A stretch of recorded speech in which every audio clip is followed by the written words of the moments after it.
Well, hello and welcome to the Footy Interchange Exchange. This is the People's Podcast where you get to ask your questions and we will do our best to answer them for you. As always, you can hit us up on social media and drop them in. But the only way to guarantee that you get your question read out is to do it as a patron through Patreon. Scully. That's right, backchatpodcast.com.au. Click on the link and you'll get your questions asked first. I've got some here to get into, Paps. Let's do it straight away. A couple of them are covered on Tuesday, so we might skim through a couple. This is from Harry. Do you reckon the AFL would try and stop people from running onto the ground in a grand final if Cameron had a chance to kick 100? I think I posed this maybe last week, and there's serious momentum building.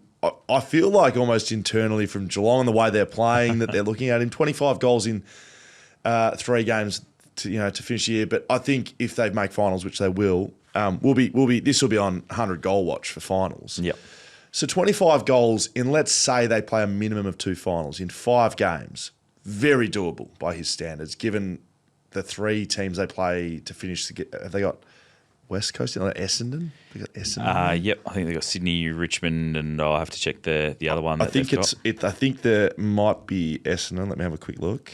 So you're saying minimum of 5 games. If they make a grand final, that's 6. Essendon, Sydney, Richmond. If they happen to lose a qualifying final, that'd be 7 games potentially. Yeah, but I think there's almost half a chance he kicks it this year. Like, seriously. There's Essendon this week. How are they going to stop people from running on the ground? No, and the answer to the question, Harry, is no, not at all. No. How bloody good would that be? On grand final day. That'd be a shit show on grand final day. I mean, yeah, you'd almost be on 99 and, you got momentum and it's like pass it off, don't kick it. Yeah, give it to someone else. Yeah. If you're trying to hang on for the win or they just won't be able to stop. Like, they will not be able to stop people from running on. What's the minimum amount of people that would need to break the lines to start the avalanche of people running on? What sort of line? They can't have like a gladiator-style linkage of security guards armed link. Even if they do, they'll get bull rushed. There's 100,000 people coming down. I remember when Buddy kicked his breaking goal, his 1,000th goal, they had the security guards like patrolling around the boundary from when he was 1 away from getting there.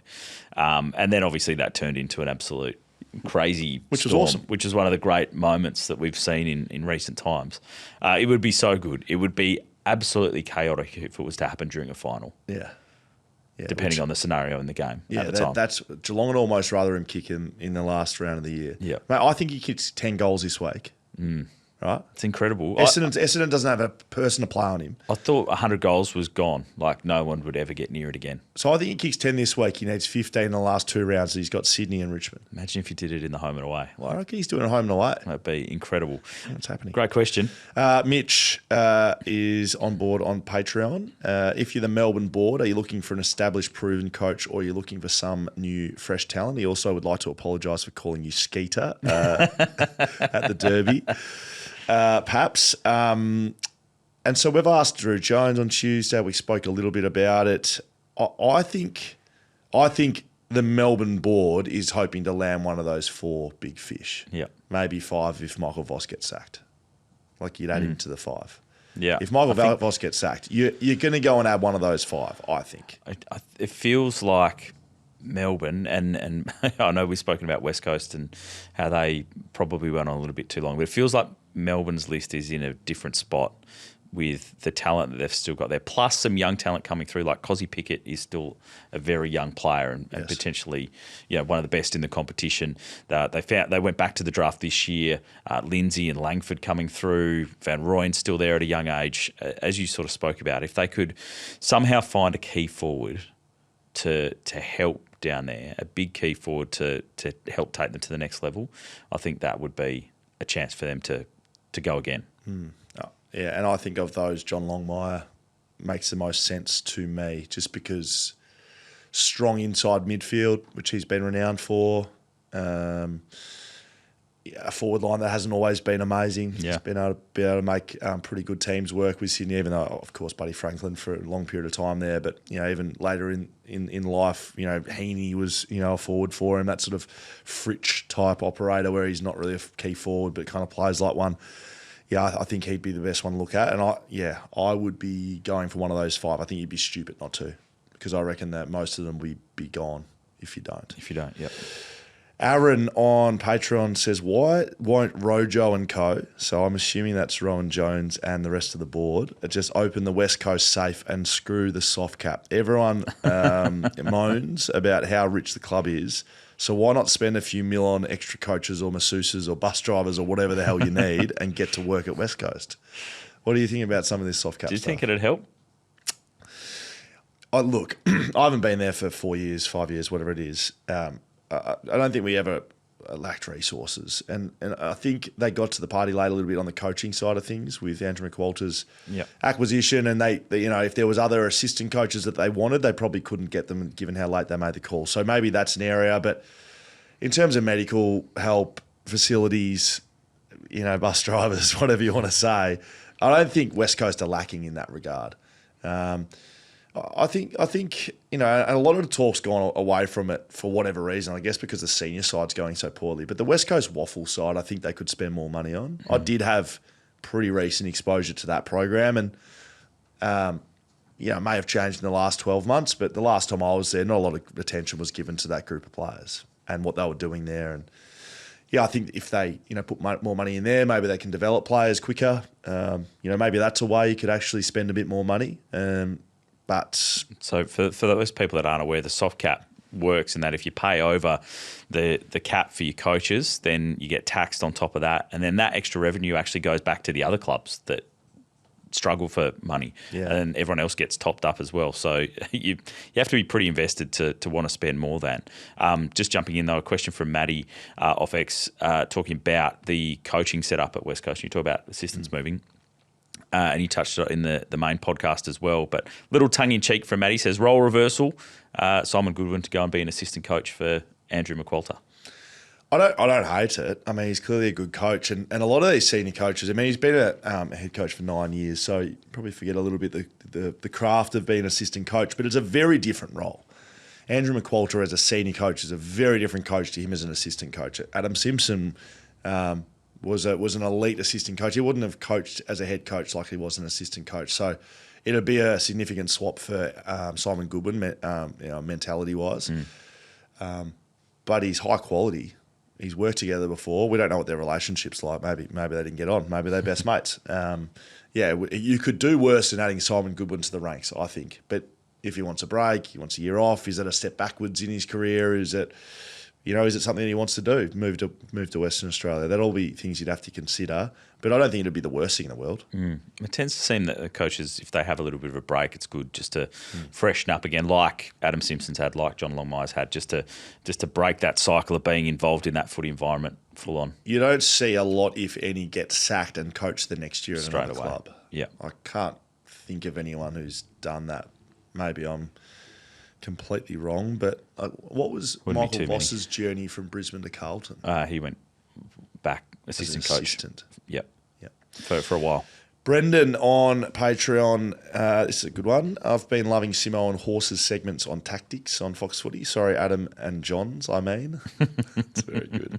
I think the average viewers and even maybe commentators do not understand the game anywhere close to that level and therefore criticises some role players unfairly because of their lack of understanding. Can Will do a rundown of the 3 field groups, I'm assuming forwards, mid-backs, over the next weeks and outline basic roles and tactics? From all accounts, it's not just down to putting players in a part of the ground and telling them to catch a ball, kick a ball, etc.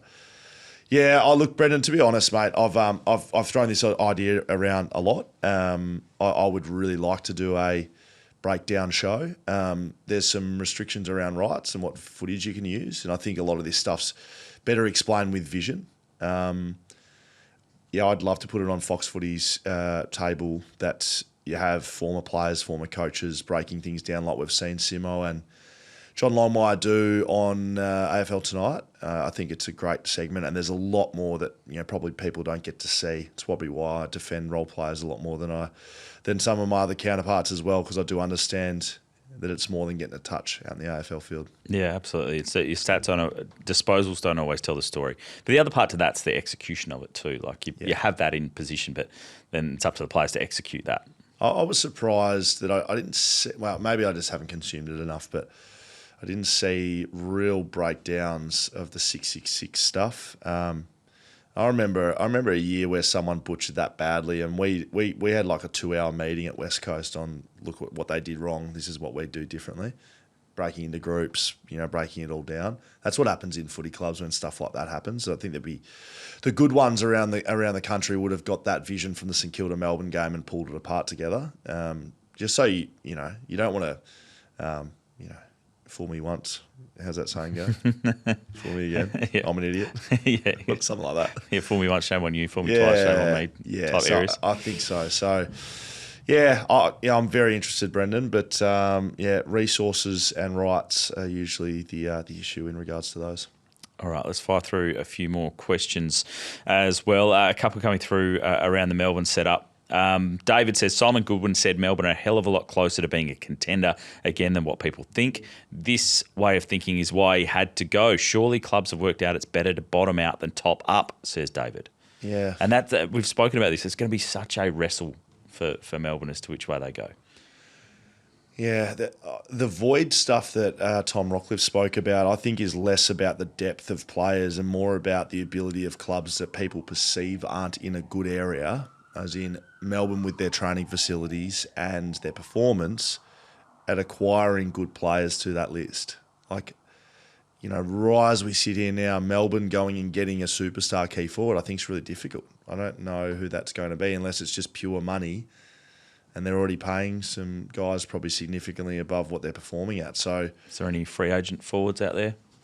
Yeah, but you still got to get the deal done. And then if they're any good, then everyone wants them. Well, true. And so if everyone wants them, why would you go to Melbourne? Well, there's an obvious one I'm talking about. It's been here in the West, who's a free agent that Brisbane are talking about, Hawthorn have talked to. Go on. Oscar Allen. Yeah, I know who you're talking about. You don't want to say it. No, obviously, like if you're looking for a key forward and there's one on the market, that seems the obvious piece where Melbourne, if they're going to contend again, need to find someone from somewhere. Yeah. So you either trade someone in or you get a free agent. Yeah, it's going to be interesting. They did lose Luke Jackson 3 years ago. Yeah. They had a pretty good key forward option. You got to look. You think that's where they need to look to do that. Ian says, with Melbourne changing coaches, is there an opportunity back the other way for West Coast to pick up some players to assist their rebuild, like Cozzy Pickett? Probably not going to happen because he's just signed a giant deal. No, it can't be Cozzy Pickett. Van Rooyen, I'd be looking very heavily at him. And then tongue-in-cheek, Cully. Try Cully, that'd be funny. He played well on the weekend. Yeah, I think there should be. Yeah, I think there'd be players that were very aligned to Simon Goodwin that are now really disappointed and maybe don't want to be at the football club and with no coach in place, maybe players are thinking, well, we don't know where this club's going. It's got no direction. I want to get out. So yeah, I would keep a very close eye on Melbourne players. And there's some big ones there that have, as recently as last year, talked about not wanting to be there, and Clayton Oliver and Christian Petrarca. I think you'd be silly not to look at either of those guys. And the second part to that question is, do West Coast only need youth to bring in, or are you looking at solid senior core players? Well, or a mix? Yeah, I mean, Andrew McWalters answered that for us a bit this week. He says they would need senior players. I think you've got to get a mix. Senior midfielders. You can only just... There's only so much youth you can bring in. You can't just keep topping up with youth and youth. You have to have a mix. I think the mix will be a senior midfielder. They'll try and get someone good with serious credibility and proven performance. They'll get someone who's been in an AFL system but hasn't yet proven himself, like a Sheldrick or Erasmus, or a Brody, I don't know, someone like that. And I don't mean proven, but consistently proven. And then they'll get draftees. That's what I reckon their acquisition will be. Cos End says, and now this is off the back of last week's show, a bit of feedback coming through, Scully. We like feedback. We do. And if you remember back to last week, you were very tired. You'd been up very late, couldn't sleep. Yeah, that's You were right. very tired, so you're a bit grumpy. And a lot of people came at you about Toby Green, how you didn't go after Toby Green enough. And that I'll read out this message. It says, Scully calling the person who found the footage a grub instead of Toby Green is peak shithousery. You've been all about action over outcome for so long, except when it relates to acts like this. The action was going and finding that footage, and I think you open up an absolute. A lot of people didn't disagreed with you on That's this one fine. last week. Do you think I care if people disagree or agree with me? I don't say things to be agreed with. Just giving you the feedback I'm from the just audience. telling you my opinion.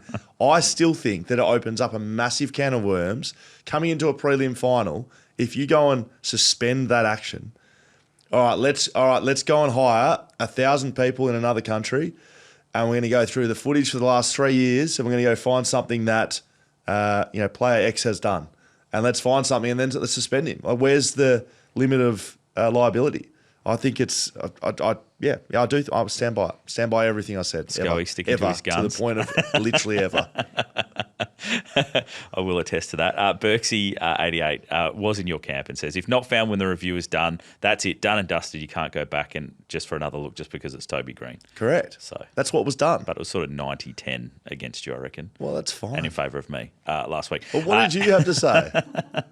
I said if you find the footage, there should be a penalty for it. Maybe you got an extra little side hustle job there. Then start applying to finals clubs and say, let me find you some shitty footage of the best player. Scroll through. Just let me know who your captain is, and let me just scroll through for the next 70 hours. Let's agree and say there's a week limitation till you play your next game. 1 week. 1 week. Yeah. A week till you play your next game, if it emerges. If that you get away with it. So you can get away with it. Yeah, so it's okay to get away with it. If it's beyond a week. I thought if it happened on the field, you had to penalise it. If it's beyond a week. Right. Yeah. So let's put the line there and go. All right. Andrew Kerr says, we're talking about draft compensation where people don't agree with me on this one about West Coast getting priority picks. And for me, it's not about West Coast specifically. It's about clubs that have won a premiership getting a priority pick within probably 10 years is probably the line for me. I don't think should happen. But Andrew says Essendon won a flag in 2000 and received a priority pick in 2006, which they used to draft Leroy Jetta, just filling us in with a bit of history there. But there's been a lot of discussion about that this week. I just don't think it means much. It doesn't matter that much. People have really cried about that last week a lot. And it really, I actually don't think it even matters. It does matter. Pick 35. Cool. Well, you can use it to trade up. Great. You can use it to move things around. You get another player in the club. Don't give it to them then. I just think, if you win the premiership, there should be, again, not quite like the tribunal, but there should be a period of time where you're not eligible to get anything. And that's not just on West Coast. You're seeing that at 10. I think 10 is about right. So 9? No, 10. Okay. Seems like a good number. It doesn't make any sense. Does in my brain. Because Simon Goodwin then should have had a 10-year, can't get sacked after winning a premiership. Bit stiff. Yeah, correct. Won a flag not that long ago. Yeah, correct. Ozgirl says, hey guys, love the show. I live in Melbourne, so I catch up with West Coast news through BackChat. Nice. My question is, do you think people like Vozzo and Nisbet should take any responsibility for leaving West Coast and the club in a mess playing list-wise? I know Simpson's taken some responsibility, stating he was trying to be too loyal to senior players. I'm sick of people taking pot shots at Don Pike when he's taken this mess over. He's been in the role just under 2 years and has a mess to clean up. He's hired Daisy Pearce. He's hired Andrew McQualter as a great starting point. If we didn't lose our senior players to injury or retirement, it would have been a different story. Losing McGovern, Yo, Waterman, and Les Allen stuffs up the season. Thoughts? I think it's everyone's responsibility, yeah. So to answer your question, yes, Trevor Nisbet, Craig Vozzo, the playing group, the recruiters, the medical staff, everyone has their own responsibilities. That's how business works. So as to what responsibility and the level of responsibility, I don't really know. But yeah, everyone's responsible for what the position the football club's in. GM of footy, Gavin Bell. Literally, everyone has to put their hand up and say, well, what could we have done better? And clearly there's a lot. And yeah, Don Pike is in trying to, I guess, clean up or get to a competitive standard of football. I think, you'd have to say that performance in the football department has to be the major focus. You've got to go and win games of football, and that flows on through the whole footy club. So yeah, how's that going? Not overly well this year. 1 win. It's not going very well at all. So that's where the criticism comes. I do think it is valid to criticise because, yes, you can't go in and flick the switch in 1 week, but Pikey's coming on 2 years in the role now. So I'm sure he knows he has responsibility for that. It's his job. Andrew McQualter, even though he hasn't been there for any more than a year, he would feel responsible for how the club's playing. You ask the playing group, they would feel responsible for winning and losing games of footy. So, yeah, I just think the finger-pointing stuff and responsibility element, it's all valid all the time. Yeah, it's always someone's fault, and it's always not one person's fault, but it's a joint collective. And then the rear view mirror stuff, like they need to focus on what they're going to do next, isn't it? That's what you need to focus on. That's all the questions, Scully. Nice. Brilliant. Thanks to everyone who got involved through Patreon and through social media as well. You can send them through each and every week. Thank you. Yeah, enjoyed that as well. Perhaps make sure if you're a patron, you jump on the chat on a Tuesday and chuck your questions in so we can get to some good questions. This has been the Footy Interchange Exchange.